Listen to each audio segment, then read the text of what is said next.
तो भी रहेगा? बता दीजिए। ये प्यार बस आज भर के लिए रहेगी, चले जाएगी तो भी रहेगा? रहेगा ना? आपकी दोस्ती हमारी सुरों का ताज है, आपकी दोस्ती हमारी सुरों का ताज है। आप जैसे दोस्तों पे हमें बहुत नाज है। ये दुनिया रहे न रहे पर हमारी दोस्ती वैसे रहेगी जैसे कि आज है, जैसे कि आज है। बोला आँखियाँ बना के भूले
नहीं तो हमरा केकरो दिल चाहिए, नहीं तो हमरा केकरो जान चाहिए।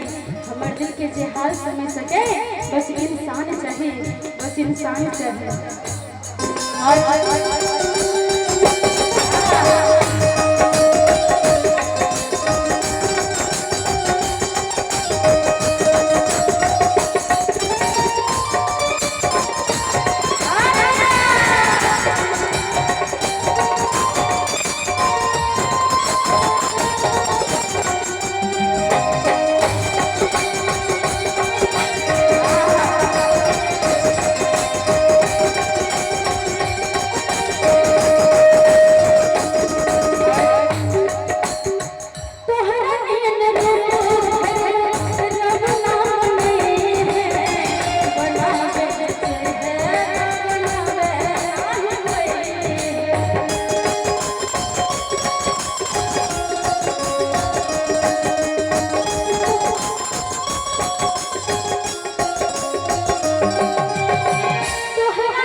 काश दिल शीशे का होता तो हम उसकी निगाहों में होते।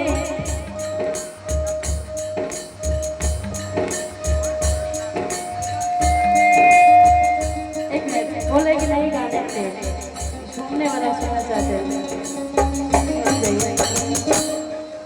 कुदरत ने सनम तुमको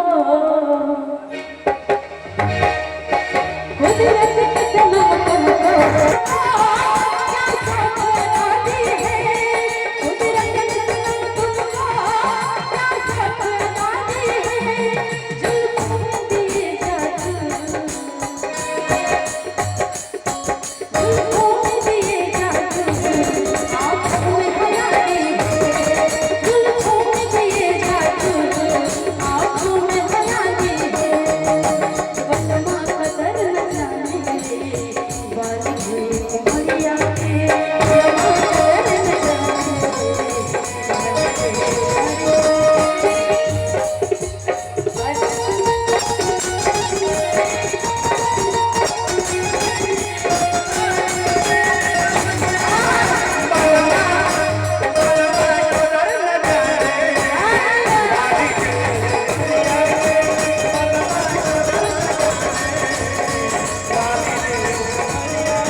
हेलो पूनम जी और भी कलाकार हैं, तो हम चाहेंगे कि एक मुखरा अपने मन से गा लीजिए, उसके बाद नीतू जी को बुलाया जाएगा, उसके बाद अमरेश राजा जी हैं और उसके बाद निशा उपाध्याय जी, धनंजय शर्मा जी एक साथ आएंगे मंच पे।